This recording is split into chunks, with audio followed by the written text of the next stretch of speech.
Activism 2.0. C'est-à-dire un activisme où l'on va essayer de réunir des énergies collectives dans ce monde virtuel pour aller s'en servir comme un facteur d'influence dans le monde réel.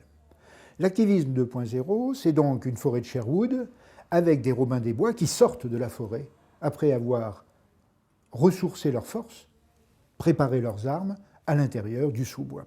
Cet activisme, en fait, se nourrit de la vie sociale de l'Internet et non plus d'utopie individuelle ou d'indignation individuelle. C'est une masse, c'est une manifestation de foule qui, au lieu de défiler de la République à Bastille, comme on le fait classiquement à Paris X fois par an, va défiler sur les réseaux mondiaux de l'Internet et acquérir sa force de cette puissance de l'Internet. Il est extrêmement concret et ne rêve pas à changer les lois, la société, mais la vie quotidienne des gens. Il est local et ne cherche pas à changer le monde entier d'un seul coup. Il est immédiat et veut changer les choses demain matin et non pas dans un siècle. Et il ne vise pas à transformer les mentalités, mais à transformer les comportements. C'est donc une manière pragmatique de vouloir, à petits pas, tout doucement, changer la société sans jamais faire de révolution, sans jamais contester le système, mais en le faisant évoluer de l'intérieur. Et Internet, parce que l'Internet, c'est vivre en temps réel, parce que tout s'efface extrêmement rapidement, parce que tout est extrêmement rapide, favorise bien sûr ce pragmatisme extrêmement concret. En fait, c'est la bourse aux projets sociaux. Il y en a qui sont attractifs, il y en a qui ne sont pas attractifs. Et selon les lois tout à fait libérales de l'offre et de la demande, ceux qui ne sont pas attractifs vont tomber à l'eau. Tant pis s'ils sont urgents, tant pis s'ils sont essentiels. Et ceux qui ont du succès, qui sont bien vendus en fait, vont être attractifs. Étant attractifs, ils vont acquérir un pouvoir, virtuel toujours, qui est un pouvoir de foule. Ce pouvoir, il peut consister à récolter de l'argent, à récolter des idées, à récolter des promesses d'action, à récolter des signatures pour des pétitions, etc., etc. Et c'est à partir de là que l'on va retrouver ce qui est aussi la caractéristique de la tendance Web to World, un feedback vers la réalité, mais cette fois-ci un feedback militant, contestataire, qui va s'adresser aux décideurs du monde réel en leur disant « Nous sommes une masse de gens à vouloir ceci, à vouloir changer cela et à transformer le monde dans telle ou telle direction. » Alors aujourd'hui, l'activisme 2.0, il prend deux grandes directions. La première, c'est une direction caritative. Et donc, ce sont des activités caritatives, de financement d'ONG, de financement de microcrédits, de financement de développement durable, etc. Ça ne pose pas de problème. Une autre de ces branches, c'est une attitude qui veut faire changer le monde économique de comportement et qui veut notamment essayer de le rendre plus vertueux sur le plan écologique ou sur le plan humanitaire, disons. Pour le rendre plus vertueux aujourd'hui, une majorité des exemples d'activisme Internet, et c'est intéressant, sont positifs, je dirais sympathiques, gentils, utilisent la carotte plutôt que le bâton, pour reprendre le terme de carotte mob, qui est un des exemples les plus typiques cette année.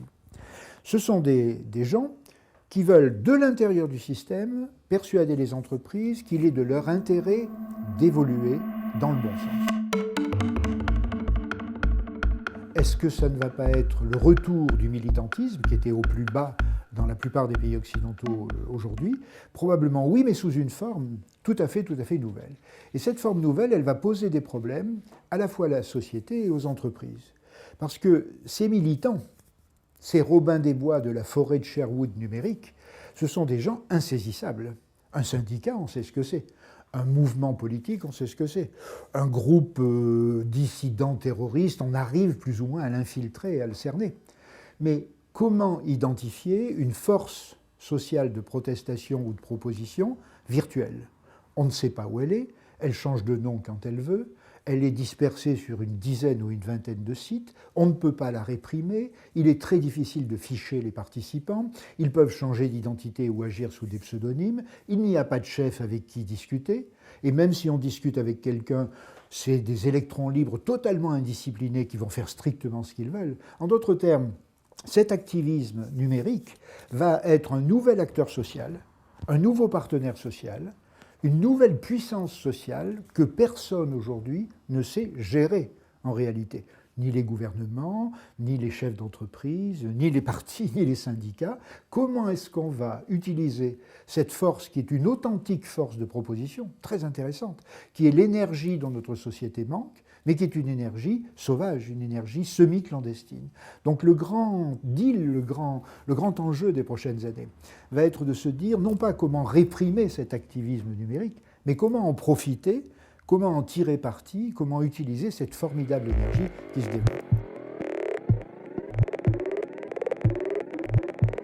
Il est très facile d'imaginer que demain, le même activisme peut devenir non plus local mais national ou international, qu'il peut interpeller non plus un commerce de quartier, mais toutes les succursales d'une énorme entreprise multinationale, tous ces magasins, tous ces distributeurs, tous ces franchisés, et que peut-être que le bâton, le boycott, peut remplacer la carotte.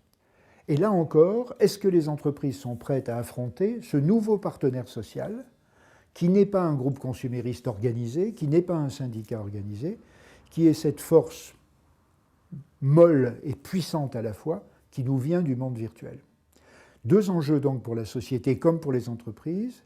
Ne pas considérer que cette force est négative, mais plutôt qu'elle est une énergie avec laquelle il faut établir un partenariat et un partenariat constructif.